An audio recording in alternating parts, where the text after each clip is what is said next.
ಕ್ರೀಡಾ ಮತ್ತು ಸಾಂಸ್ಕೃತಿಕ ವೇದಿಕೆಯ ಎಲ್ಲ ಪದಾಧಿಕಾರಿಗಳು, ಇದೇ ಭಾನುವಾರ 28ನೇ ತಾರೀಕು ನಾವು ಬೆಂಗಳೂರಿನ ನಯನ ಸಭಾಂಗಣದಲ್ಲಿ ಏನು ಆಯೋಜಕ ಕರಾವಳಿ ಸಾಂಸ್ಕೃತಿಕ ಕರ್ನಾಟಕ ರತ್ನ ಪ್ರಶಸ್ತಿ ಪುರಸ್ಕೃತರು, ಮರಣೋತ್ತರ ಪ್ರಶಸ್ತಿ ಪುರಸ್ಕೃತರಾದಂತಹ ಸಾಹಸ ಸಿಂಹ ವಿಷ್ಣುವರ್ಧನ್, ಬಿ ಸರೋಜಾದೇವಿ, ಇದನ್ನು ಕೂಡ ಒಂದು ಸಂಭ್ರಮವಾಗಿ ಆಚರಣೆ ಮಾಡಲಿಕ್ಕೆ ಸಂಪೂರ್ಣ ಮಾಹಿತಿಯನ್ನು ತಮಗೆ ಒದಗಿಸಲಿಕ್ಕಾಗಿ ನಾನು ಮೊದಲಿಗೆ ಈ ವೇದಿಕೆ ಮೇಲಿರತಕ್ಕಂಥ ಇದನ್ನ ಸಂಸ್ಥಾಪನೆ ಮಾಡಿದಂತಹ ಮಾನ್ಯ ಅಧ್ಯಕ್ಷರಾದಂತಹ ಬೆಳವಾಯಿ ನವೀನ್ ಹೆಗಡೆ ಅವರ ಪರವಾಗಿ ನಿಮ್ಮೆಲ್ಲರನ್ನು ನಾನು ಆಹ್ವಾನಿಸ್ತಾ ಇದ್ದೇನೆ.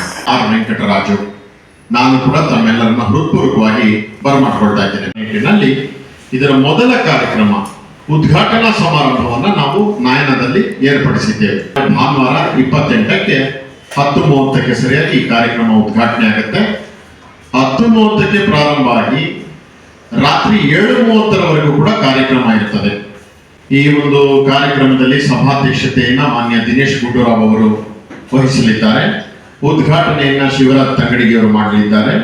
ಘನ ಉಪಸ್ಥಿತಿ ಶ್ರೀಮತಿ ಲಕ್ಷ್ಮೀ ಹೆಬ್ಬಾಳ್ಕರ್ ಅವರು, ಮತ್ತೆ ಮುಖ್ಯ ಅತಿಥಿಗಳು ಶ್ರೀ ಅಶೋಕ್ ಕುಮಾರ್ ರೈ ಮತ್ತು ಹರೀಶ್ ಕುಮಾರ್, ಭಾರತೀಯ ಆಡಳಿತ ಸೇನೆ, ಡಾಕ್ಟರ್ ಕೆ ಪ್ರಕಾಶ್ ಶೆಟ್ಟಿ, ಸೌಂದರ್ಯ ಮಂಜಪ್ಪ, ಸುರೇಶ್ ಚಿತ್ರಾಪು.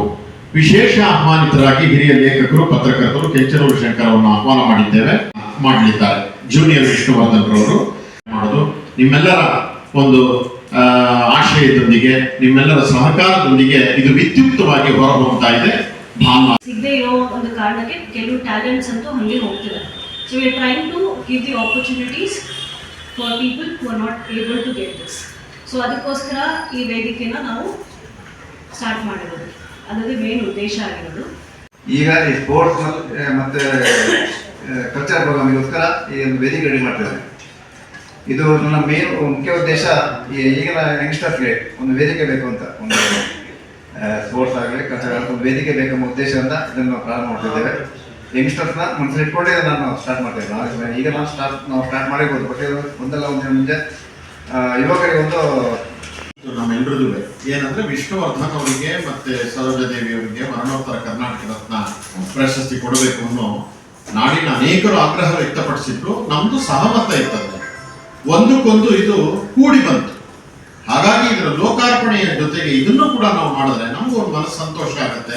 ಹಿರಿಯ ಕಲಾವಿದರಿಬ್ಬರು, ಹಿರಿಯ ಚೇತನ, ಅವ್ರಿಗೂ ಒಂದು ಸಾಂಸ್ಕೃತಿಕ ನಮನ, ಅಂದ್ರೆ ಬರೀ ಮಾತಾಡಿ ಹೋಗುವಂಥದ್ದಲ್ಲ, ಒಂದು ಸಾಂಸ್ಕೃತಿಕವಾಗಿ